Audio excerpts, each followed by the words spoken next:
দুটো ভাত দাও না। জিনিস বানানোর সময় একদম ডিস্টার্ব করবে না। তাই তোমার মা কোনো ওষুধ দিয়ে আসো, দেখতে পাচ্ছ না কাজের সময় কেমন ডিস্টার্ব করছে। মা তুমি আমার বউকে ডিস্টার্ব করছো কেন? চলো আজই তোমাকে বৃদ্ধাশ্রমে রেখে আসি। চলো আগে চলো, বউকে ডিস্টার্ব করা। বৌমা নিজের খেয়াল রেখো আর নাতিটাকেও লক্ষ্য রেখো। ঠিক আছে ঠিক আছে, চলো তো। এই দেখো এই পথেই তো আমার বাবার বাড়ি, চলো না একটু মায়ের সাথে দেখা করে আসি। হ্যাঁ চলো। মা তুমি ভালো আছো? এ নাও মিষ্টি নাও, তোমার জামাই মিষ্টি এনেছে। বাবা তোমার মা কেমন আছে? মা তুমি জানো আজ আমার শাশুড়িকে আমি বৃদ্ধাশ্রমে রেখে এসেছি। এই দেখো অনেকদিন তো হয়ে গেল, চলো মায়ের সঙ্গে একটু বৃদ্ধাশ্রমে দেখা করে আসি। মা তুমি এখানে? কেন রে হারামজাদি, আমাকে দেখে কি অবাক হচ্ছিস?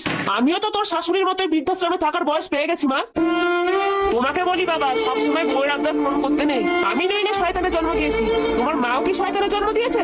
যা তোরা যা, আমরা বৃদ্ধাশ্রমে অনেক ভালো আছি।